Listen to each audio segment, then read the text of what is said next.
Olá, tudo bem com você? Eu sou Jeremias Gomes, você está no programa JK. É aqui no plenário Juscelino Kubitschek que acontecem as grandes decisões da Assembleia Legislativa do Estado de São Paulo, onde se discutem os projetos e se votam os grandes projetos aqui da casa. Hoje a gente tem o prazer de receber o deputado Oséias de Madureira. Ele é do PSD e ele é o vice-presidente da Comissão de Saúde aqui da casa. Deputado, prazer em recebê-lo. Prazer é todo meu, muito obrigado pelo convite, é sempre uma alegria podermos compartilhar ideias, bater um papo, muito obrigado.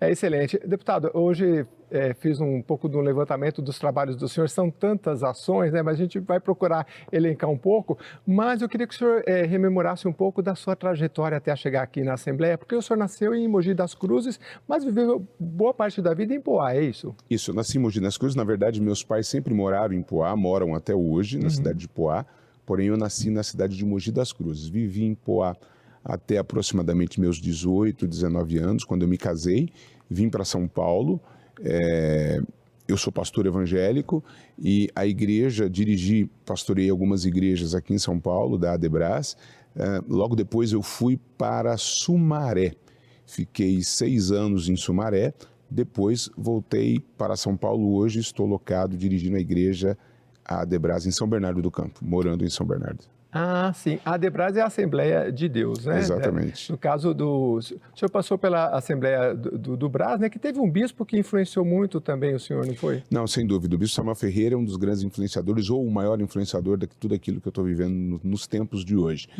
O bispo Samuel é sempre um sonhador, um idealizador, um visionário, e eu tive um momento muito próximo a ele, sou muito próximo a ele até hoje, mas um momento de aprendizado e toda a minha trajetória, desde há 18 anos eu caminho com ele de forma muito próxima. Eu pastoreei igrejas em São Paulo, para você ter ideia, eu comecei pastoreando no Parque Novo Mundo, depois eu fui para o Camargo Novo, no extremo da Zona Leste, Conheço. Depois eu vim para o Jardim Vila Formosa, próximo ali ao cemitério da Vila Formosa, dali eu fui para Ferraz de Vasconcelos, fiquei uma semana pastoreando a igreja em Ferraz de Vasconcelos, de Ferraz eu fui para Sumaré, fiquei 6 anos e 3 meses em Sumaré, de Sumaré eu estou há 2 anos em São Bernardo do Campo. Deputado, eu achei interessante também que o senhor coordenou um grupo de jovens também. O senhor entrou jovem na igreja? Eu nasci no berço evangélico, nós chamamos o berço evangélico. Eu nunca me desviei da igreja, eu nunca saí da igreja. Eu tenho 50 anos e os 50 anos dentro da igreja, vivendo a plenitude do evangelho e vivendo todas essas fases da minha vida, criança, juvenil, adolescente, jovens, agora... Ou seja, o senhor obteve uma orientação quando criança e jovem, e depois o senhor pôde passar essa orientação para jovens. Eu queria que o senhor falasse um pouco disso, porque essas cidades que o senhor citou são cidades, para quem é do estado de São Paulo, de outras regiões ou do Brasil não conhecem, são cidades volumosas, mas muitas vezes com o índice de vulnerabilidade social muito baixo, né? Por exemplo, Ferraz de Vasconcelos, Camargo Novo, se não me engano, depois de Itaquera, né? Aquela região da Isso, Zona é no Leste. extremo da Zona Leste, ali à frente do Itaim Paulista. Sim, Itaim Paulista. Já quase em Itaquaquecetuba. Para quem não conhece, assim, são praticamente grandes cidades, né? São bairros, assim, mas equivalem a grandes cidades muito populosas, mas que você olha, assim, são grandes comunidades. Antigamente muitas eram de madeira, hoje são de alvenaria, assim, mas a gente sabe, assim, que falta muita coisa, né?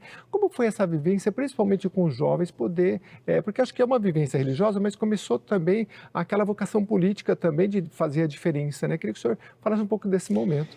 Na verdade, eu diria para você o seguinte, a igreja vai aonde o Estado às vezes não consegue ir. A igreja vai no extremo. E lá a gente vive muita vulnerabilidade das pessoas.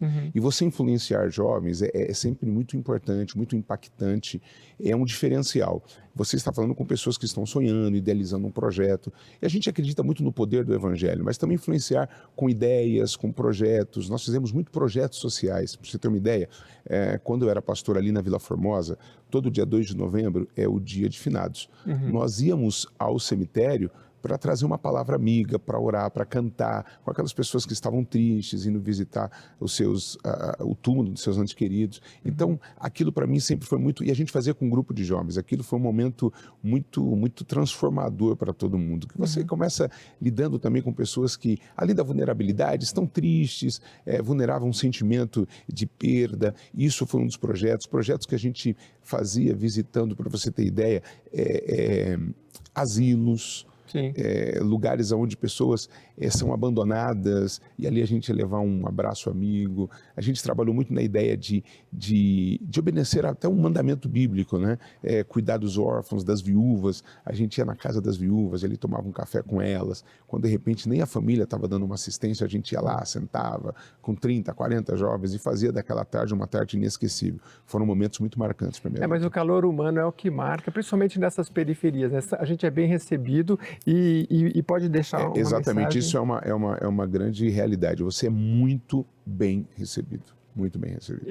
É muito interessante, né? Deputado, eu queria que o senhor falasse um pouco, talvez disso é um pouco que nasceu a caravana, que tem um trabalho voltado para as mulheres, né? E principalmente na área ginecológica e exame Papa Nicolau e aqueles preventivos do câncer de mama, né? Eu vi, me parece que é uma van, é como se fosse um gabinete móvel que o senhor também vai até esses locais? Na verdade, essa é uma ideia que nasceu no coração do bispo Samuel Ferreira, da bispa Keila, e me passaram essa ideia com muito afinco, que nós tivemos aí o prazer de desenvolver essa ideia em parceria com a FIDE.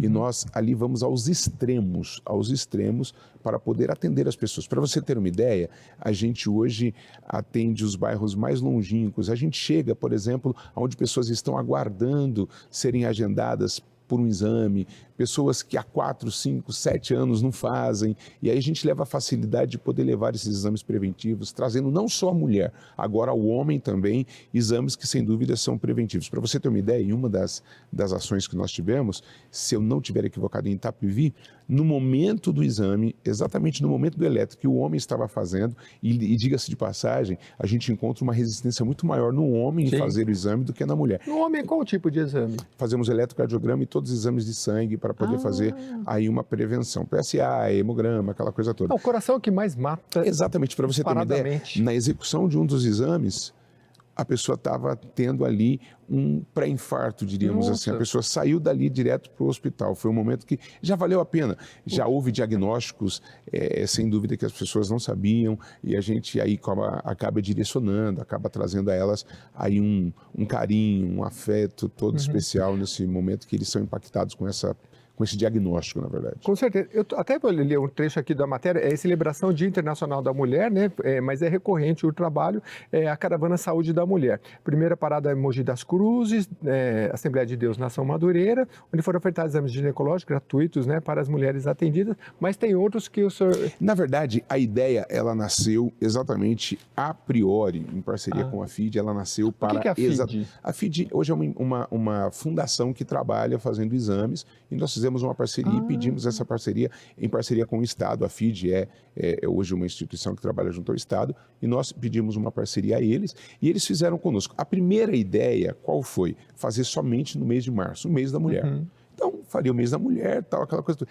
Mas a coisa tomou uma grandiosidade, a gente viu a necessidade tão extensa do povo, que foi aí que nós decidimos fazer essa extensão do projeto. E aí aquilo que era para março foi para abril, aquilo que era só para abril foi para maio, e agora a gente vai levar aí até o final do ano, se Deus quiser, e sem dúvida o ano que vem vamos permanecer com a caravana hoje da saúde do homem e da mulher. Eu já fiz entrevistas, deputado, falando, por exemplo, do câncer de mama, né? E os especialistas falam, poxa, é muito importante esse exame, esses exames e pré-exames, porque assim, depois que desenvolve o câncer, se você vai pegar um câncer que não tem como fazer um exame que você detecta, mas o câncer de mama, ele é detectável no início, então isso muda a vida da mulher, e ele é mais tratável no começo, só que falta muito. A gente sabe que principalmente na periferia as pessoas fazem um ano, depois no outro ano não faz, passa 2, 3 anos sem fazer, e aí quem tem condição, já soube de casos, por exemplo, de mulheres que tinha feito o exame do câncer de mama, depois de 3 meses ela ficou com câncer, porque ela fazia recorrentemente, porque ela já tinha histórico na família.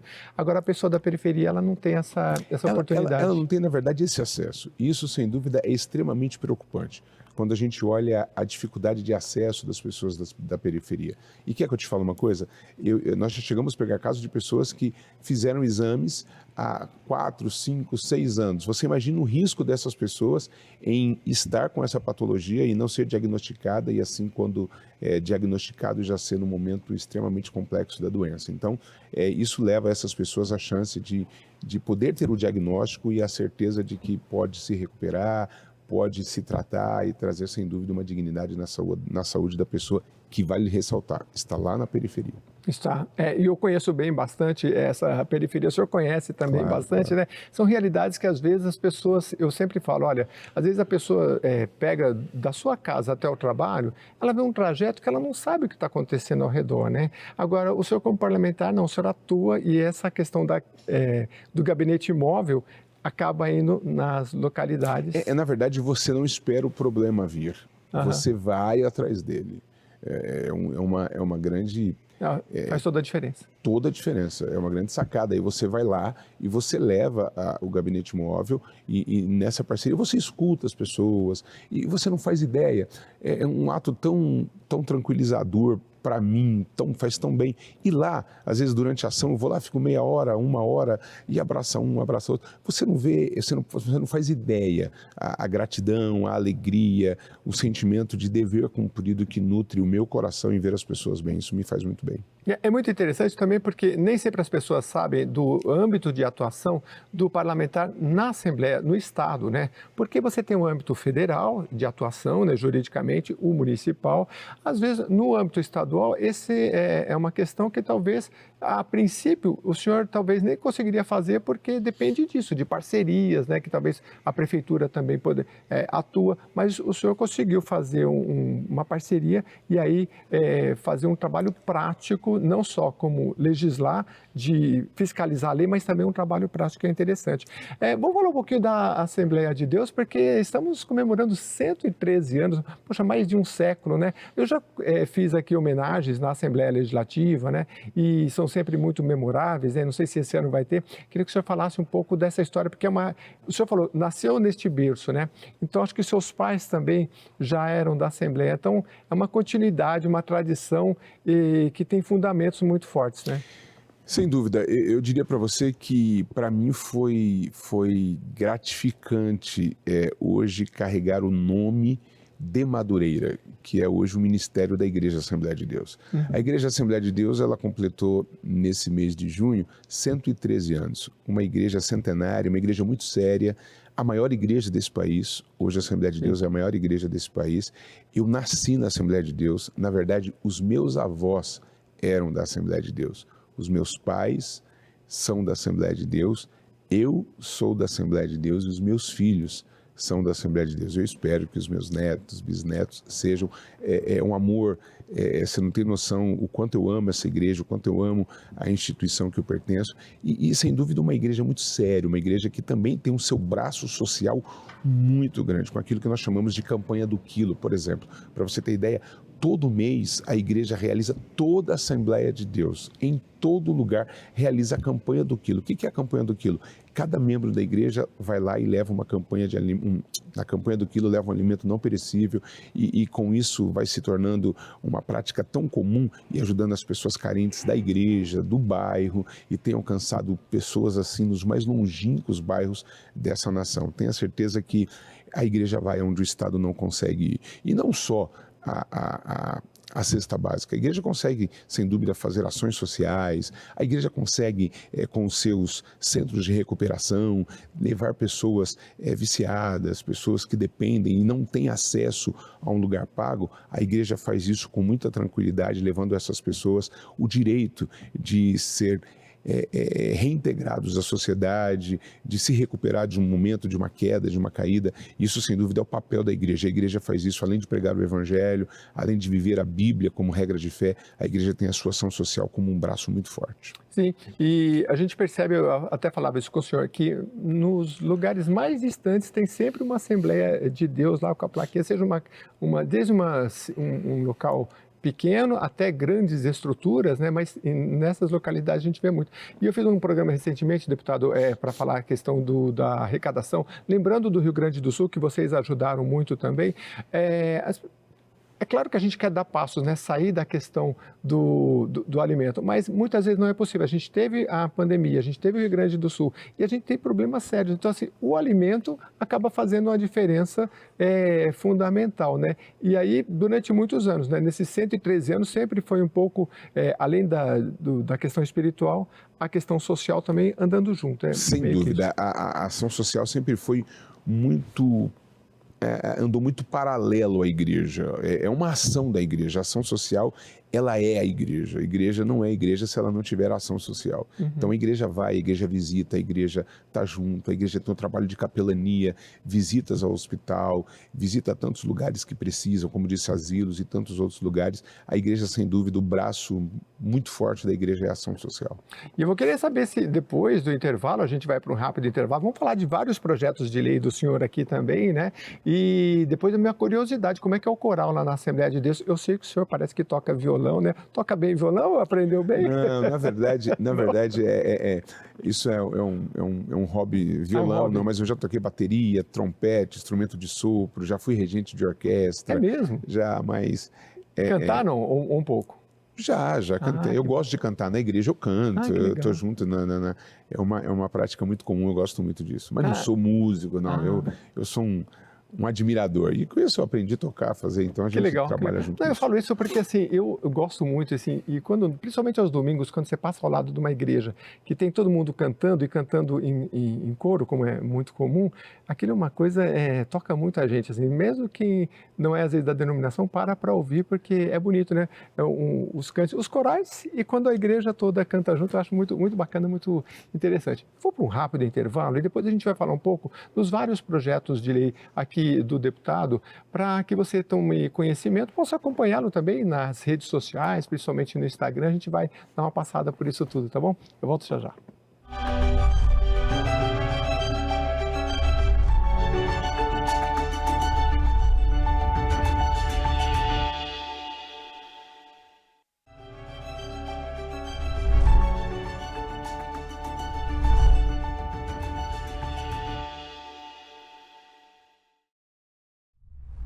Estamos de volta aqui no programa JK, conversando com o deputado Oséias de Madureira. Agora, no segundo bloco, eu quero passar um pouco dos projetos que ele apresentou e alguns já lei também, né? São muitos, mas eu escolhi alguns aqui porque eu achei muito interessante. Um deles é a Lei 17987, ela é deste ano, institui o cordão de girassol. O que é isso, deputado? Na verdade, o cordão de girassol é um instrumento que identifica a deficiência ou as pessoas que são portadores de deficiência oculta. São pessoas que precisam de um carinho especial. São pessoas que precisam de um afago. E através do cordão de girassol, as pessoas, elas podem ser acolhidas. E com o cordão de girassol, elas enviam uma mensagem discreta, secreta. Quem vai ver, identifica que aquela pessoa precisa de um especial cuidado, de um cuidado ali onde ela está, quer seja num ambiente aberto, quer seja em lugares com limitações. A pessoa entendeu talvez um comportamento não tão normal. Com o cordão de girassol, ela vai entender que aquela pessoa precisa de um afago. Então, a ideia do projeto foi exatamente facilitar com que isso viesse a ter aí o acesso a todos, as pessoas pudessem ser percebidas, na verdade, de forma muito imediata. E isso, sem dúvida, as pessoas que têm deficiência oculta e não visível. Eu acho que foi uma forma de alcançá-los e trazer a eles também um aconchego tão merecido. Não, sensacional, né? Porque a pessoa, como o senhor falou, pode expor isso e, claro, que toda a população precisa saber que existe, mas eu estava dando uma olhada no projeto, né, e falando um pouco desses benefícios. Direito de receber informação mais detalhada sobre o serviço oferecido pelo estabelecimento, ajuda para ler as placas de sinalização, que às vezes é o caso também, sim. Atenção especial para não precisar passar pelos processos rotineiros de segurança. Isso é muito interessante também, né, porque tem algumas doenças que, assim, às vezes a pessoa é muito jovem e tem aquela doença, a pessoa olha e fala assim, mas é um jovem, né, o que está acontecendo, que ele está com... E na verdade, eu podia até compartilhar com você uma experiência. Eu tenho um amigo que ele tem uma filha que precisa de um atendimento especial. E ele estava, se não me falha a memória, na fila em uma locadora. E a criança, evidentemente, teve aquele comportamento alterado e a pessoa que estava atrás dele não teve nem um pouquinho de empatia, de paciência, acabou gerando um desconforto, porque a pessoa queria um silêncio e na verdade não teve, e aquilo criou um desconforto. Claro, o pai vai defender o filho. Com essa lei, a criança vai ter o direito de ter uma sala voltada para o atendimento a ela, para ter os estabelecimentos que entendem ser importante isso, um shopping, a igreja, ou até mesmo estação de metrô, ter uma sala de acolhimento. Eu diria que isso é super importante para acolher essas pessoas. A igreja está preparada para isso, eu sei que tantos outros lugares estão, mas ao olhar para o cordão de girassol, elas vão identificar de fato essa pessoa precisa de uma atenção. Eu diria que o cordão de girassol é um olhar com amor. Sim, e já é lei, e eu sempre falo aqui, né, deputado, se já é lei, é bom que a população saiba para poder cobrar. Eu tenho direito, né? Então, e assim, a gente, inclusive a Rede Alesp está sempre aberta para a gente fazer programas, porque muitas vezes as pessoas não, muita gente já sabe identificar o cordão de girassol, outras não sabem. É bom que se espalhe ao máximo, né? Porque essas pessoas, tanto as pessoas que precisam, quanto aquelas que trabalham no estabelecimento, possam identificar rapidamente. Eu acho que você foi muito feliz na sua colocação. Não só quem precisa, mas a população entender também, quando vê alguém com cordão de girassol, que aquela pessoa carece. Então, é importante a gente disseminar, fazer com que essa informação chegue aos munícipes, à população, não só para aqueles que necessitam, como também aqueles que vão se encontrar e dar de frente com as pessoas que precisam dessa atenção toda especial. Então, eu acho que o quanto mais a gente puder fazer essa informação chegar na população, para aqueles que têm o direito, e para aqueles que olham os que têm o direito e fazer com que esse direito seja exercido. Muito bem, eu quero comentar um pouquinho aqui o Instagram do deputado, que eu vi muita coisa interessante aqui, deixa eu ler rapidinho. Aliás, PR_Oséias de Madureira, você chega lá no Instagram dele, uma das notícias aqui, a nossa van carregada de mantimentos e produtos essenciais finalmente chegou aos nossos irmãos gaúchos. Isso aqui é recente, né, deputado? Foi agora, nessa catástrofe que o Rio Grande do Sul passou, nós nos mobilizamos e a van, o consultório, na verdade, itinerante, o gabinete itinerante, ele extravasou os limites do estado e esteve até o Rio Grande do Sul, e lá, levando aos irmãos gaúchos um acolhimento. Aqui nós pudemos nos organizar com os amigos, igreja, e estando lá, ela ficou lá por 4 dias. Por 4 dias ela foi absolutamente lotada, levando alimentos, levando materiais de limpeza, higiene pessoal e tantas outras coisas, dando um acolhimento àqueles irmãos que naquele momento sofriam demais. Foi uma ação muito gratificante, eu fiquei extremamente feliz em poder estender aos nossos irmãos e amigos gaúchos, não só a igreja, mas a população, um pouquinho de solidariedade nesse momento tão trágico e tão triste. Todos nós, e aqui a Assembleia Legislativa de São Paulo teve esse trabalho maravilhoso, foi maravilhoso, encampado pelo presidente André do Prado, pelas lideranças, né? Eu não tenho o número exato, mas foram toneladas de alimento, de roupa, de tudo, né? Não, foi um número extremamente expressivo, e aqui eu quero parabenizar o nosso presidente André do Prado por essa ação tão gratificante. Eu vi, foi agora, esses dias que as carretas foram, mas assim, é bonito ver o estado de São Paulo se mobilizou para poder chegar até o estado do Rio Grande do Sul. Aliás, o senhor viaja bastante, né, deputado? Ferraz, Sumaré, Mogi Guaçu, o senhor acaba andando o estado todo. Eu gosto, assim, ando o estado todo. Eu estou sempre com a igreja, sempre com o nosso bispo, viajando, visitando o estado, ouvindo as pessoas. É cansativo, é verdade. São Paulo é muito extremamente cansativo. Você, às vezes, para chegar a um determinado destino, você viaja aí quase que o dia inteiro dentro do estado. Mas é gratificante, é muito gratificante quando você abraça alguém, quando você está junto de alguém, quando você pode levar uma mão amiga, um afeto que sem dúvida traz a eles um consolo e, acima de tudo, ouvi-los também. Eu acho que é um dos papéis do deputado, não só fiscalizar, mas ouvir também, e dentro daquilo que se ouve, criar projetos e trazer, sem dúvida, benfeitorias e auxílio a toda a nossa população. Nessas viagens, o encontro muitas vezes acaba sendo com o prefeito, um pouco com a comunidade também, geral. O que o senhor tem ouvido da população, assim, principalmente? Porque as demandas são muito, saúde, educação, né? Nem sempre as pessoas entendem, como eu disse, a competência jurídica do deputado, né? Que ele pode fazer dentro do que a legislação permite, né? A Constituição estadual, né? Na verdade, aí você tocou num assunto muito importante. O deputado, ele não pode ir além daquilo que é permitido pela Constituição. E as pessoas, às vezes, não têm essa ideia. As pessoas acham que o deputado pode dar dinheiro, deve dar dinheiro, tem que dar emprego, tem que... Quando, na verdade, o papel do deputado é outro. Então, isso é uma dificuldade que a gente encontra até de conscientizar Sim. a população para isso. E às vezes você não pode dar porque você está amparado por uma questão da Constituição e às vezes você fica numa situação extremamente complicada. Se você pegar o WhatsApp do deputado, o Instagram do deputado, você vai ver inúmeros pedidos. Mas é gratificante quando dentro daquilo que o deputado pode fazer, ele consegue alcançar as pessoas. Eu diria para você que são muitas coisas, ajudando em muitas frentes, fazendo tantas outras situações que traz a benfeitoria. Então, às vezes, as coisas são muito complexas quando as pessoas entendem que o deputado só tem que dar dinheiro. Não, na verdade, o deputado não tem que dar dinheiro. O deputado tem que ajudar na resolução dos problemas, levando a essas pessoas uma solução que às vezes elas não conseguem ter acesso e dentro da lei, dentro da Constituição, é o que eu procuro fazer de forma extremamente transparente. Mas é difícil, às vezes, você explicar isso para a própria população. Um pouco dessa conversa acontece nas audiências públicas do orçamento, né? Agora nós estamos gravando esse programa em junho, nós teremos aqui a aprovação da Lei de Diretrizes Orçamentárias, né? O senhor participa também, né? Porque o deputado, ele faz muito esse trabalho, ele lá ouve e coloca as emendas dentro do orçamento, né? Porque aí, como o senhor falou, ele pode direcionar, não pode mandar um recurso direto, apesar das emendas, né?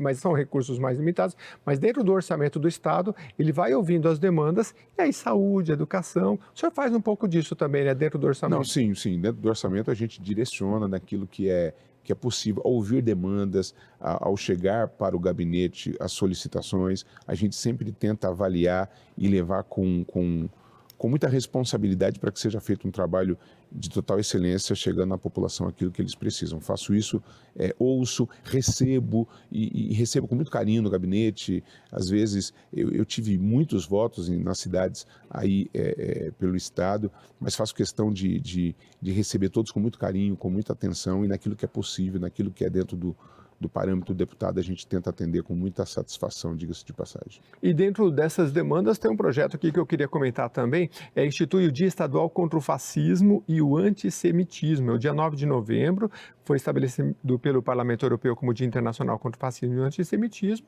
e aí acho que o senhor também encampou essa ideia, é a Lei 17943, salvo engano, o senhor fez em parceria com outro parlamentar também. Que é o deputado Bruno Zambelli, um grande parceiro, nós fizemos em parceria. Eu acho que essa é uma lei que me traz muita tranquilidade. A gente precisa lutar contra o ódio. A gente precisa lutar contra essa ação que traz, sem dúvida, um desconforto a toda a população.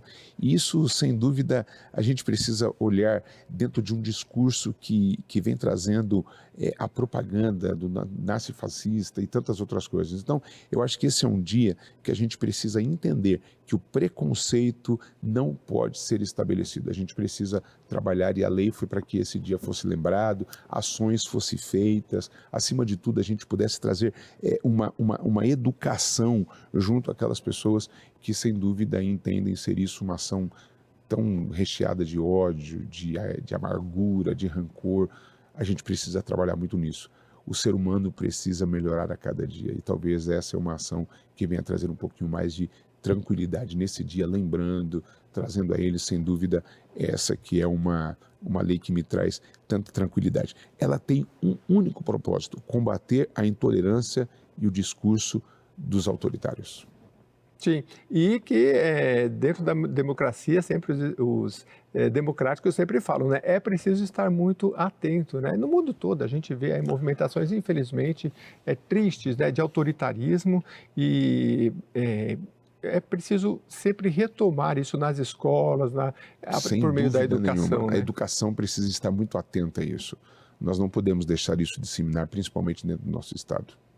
Com certeza. Deputado, temos aqui, eu vou lá para o Instagram de novo, Dia Mundial do Orgulho Autista, né? Tem uma foto aqui, depois a gente coloca para você. Celebramos a conscientização da neurodiversidade com respeito, inclusão e empatia. Tem uma foto aqui do senhor bem bacana. Comenta um pouquinho para a gente. Eu acho que esse é um dia que a gente precisa, não só esse dia, mas esse dia é um dia que a gente precisa lembrar para que seja combatido de forma muito veemente esse que é hoje um problema muito crônico. Eu diria que é um problema crônico, porque hoje eu acho que o autista ele precisa de uma atenção muito especial.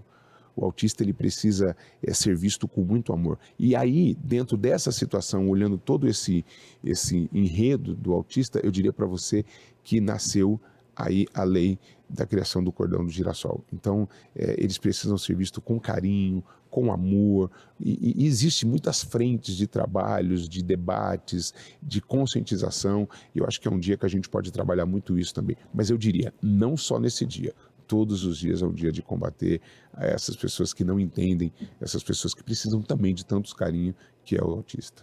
Bom, deputado, o programa está chegando ao fim, mas eu queria que o senhor rememorasse aí, nós estamos em 2024, um ano difícil, né? Um ano que nós tivemos a tragédia do Rio Grande do Sul, São Paulo se solidarizou bastante, né?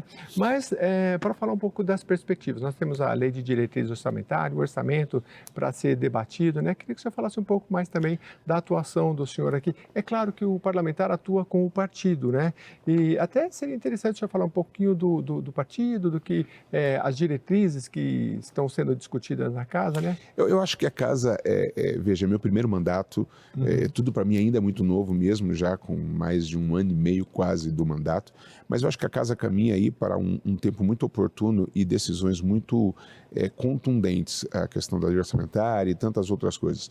E o partido, sem dúvida, tem dado orientações, a gente tem tentado seguir naquilo que é a idealização do nosso mandato, do mandato da Nação Madureira, para que a gente possa exercer um mandato com total coerência e, acima de tudo, com uma transparência, respeitando as opiniões, respeitando os lados. Eu tenho tentado fazer isso com muita tranquilidade, de forma muito clara aqui na casa, e tenho encontrado a reciprocidade dos colegas nesse momento que a gente ainda está conhecendo, está tentando entender algumas outras situações, mas eu penso que a casa caminha muito bem, a gente caminha para aprovar importantes projetos, e isso com uma posição muito coerente, muito segura dos nossos eleitores, da nossa nação, a Nação Madureira, e eu estou muito convicto que tem sido uma grande bênção e um grande sucesso dentro daquilo que tem acontecido na casa e também do nosso mandato.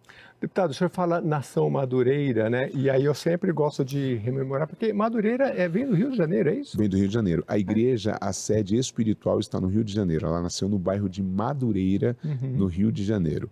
Hoje ela tem a sua sede histórica, espiritual, ali no Rio de Janeiro, e a sede administrativa hoje ela está em Brasília. Então é o Ministério de Madureira, eu vim de lá, sou da nação, eu costumo dizer que sou puro sangue da Nação Madureira, da Assembleia de Deus, Ministério de Madureira, da Debras, com o Bispo Samuel Ferreira e Bispo Keila.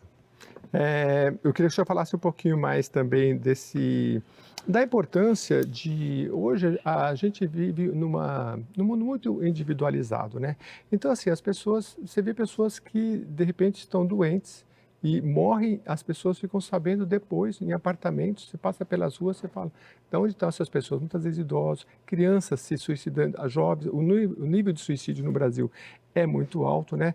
Como é que ter uma estrutura, é claro que o senhor teve uma boa estrutura familiar, nasceu dentro da igreja, como é que é esse olhar que o senhor vê, principalmente índice de suicídio de jovens, que no Brasil é alto, né? A que se deve isso, em termos não sociológicos, também espirituais, né? E se dentro de uma casa como essa pode-se fazer alguma coisa no sentido de educar mais as pessoas, né? Porque a gente não viva tão individualista, como a gente caminha cada vez mais, e parece que o universo dentro da igreja ele é um pouco diferenciado, porque há uma estrutura ali de atendimento, né? O senhor falou muito assim de acolhimento, né?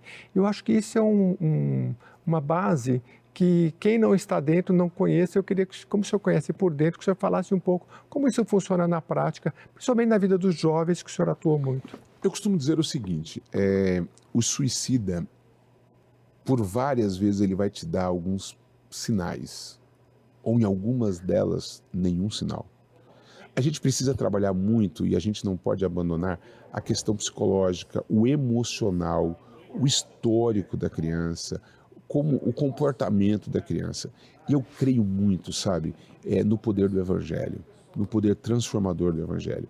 A casa, a Assembleia Legislativa, ela pode fazer muita coisa. Ela pode ter um total cuidado, uma orientação, porque a depressão ela não vem de um dia para a noite. É passo a passo, ela vai crescendo, a pessoa vai se aprofundando naquele estado depressivo quando ela chega a ser um alto uma pessoa com alto risco de cometer o suicídio. E o suicídio precisa ser levado com muito, muito, muito cuidado e, acima de tudo, com muito carinho. Porque, na maioria das vezes, o suicida vai tentar te enganar. Você nunca vai descobrir no suicida a ideia de que ele vai se suicidar amanhã. Ele vai dar sinais no decorrer da vida, no decorrer dos dias. Isso precisa ser uma atenção muito especial. E aqui eu destaco uma importante atenção que precisa ser vista: o pai e o filho. Os pais junto aos filhos. Prestar muita atenção. Eu já tive algumas histórias dentro do exercício do pastorado de pessoas que eu jamais imaginei que iriam se suicidar. E se suicidaram. Então isso precisa ser visto com muito cuidado. Precisa ter uma atenção, além da atenção espiritual, que é extremamente importante, mas a atenção também do relacionamento, dos sinais, e aí tentar conversar.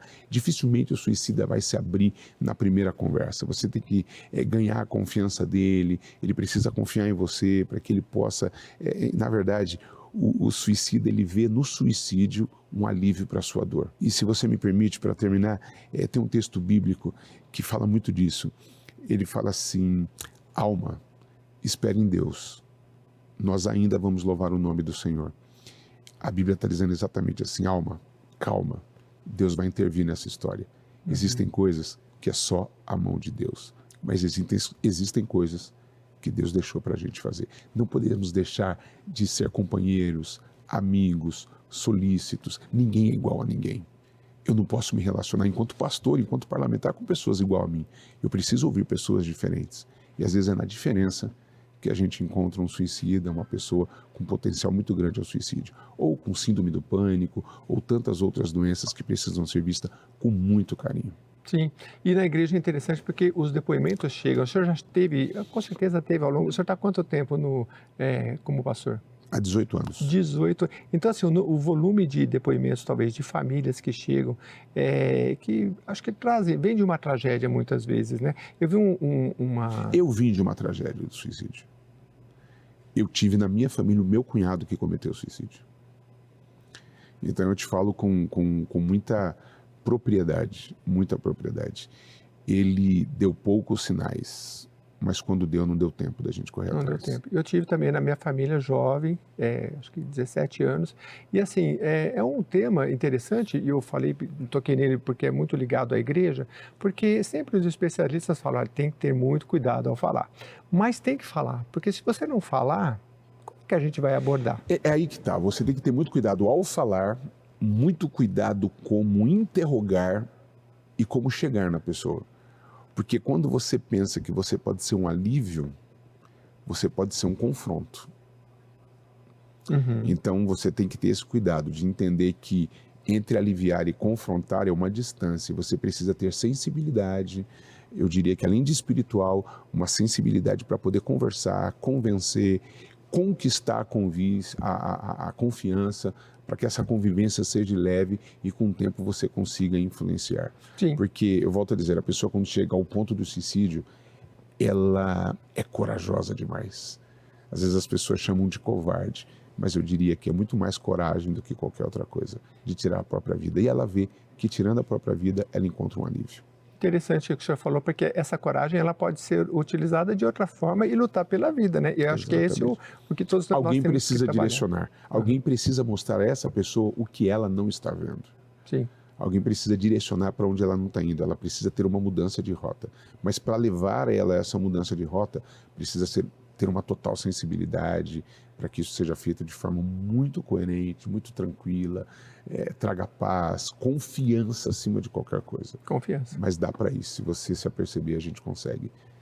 Eu toquei nesse assunto porque a Assembleia Legislativa de São Paulo trabalha muito com a saúde mental, porque é um tema recorrente, aqui nós temos falado muito disso, e eu acho que o senhor também pode colaborar muito com a experiência que o senhor tem. Deputado, temos só 30 segundos, por favor, aquele agradecimento aos seus eleitores, àqueles que acompanham, né? E fique à vontade, foi um prazer conversar com o senhor. O prazer foi todo meu, muito obrigado pelo convite, a todo esse pessoal dinâmico e muito carinhoso da TV Alesp, meu reconhecimento, meu carinho a todos vocês, aos meus eleitores, Deus abençoe vocês, ao pessoal da Assembleia de Deus, igreja que eu faço parte, da Nação Madureira, meu beijo especial a todos eles, meu carinho à minha família, a Silvana, ao Pedro, a Gabi, a Luísa e também a toda a Nação Madureira. Muito obrigado e olha, conte sempre com a gente, estamos à disposição de vocês.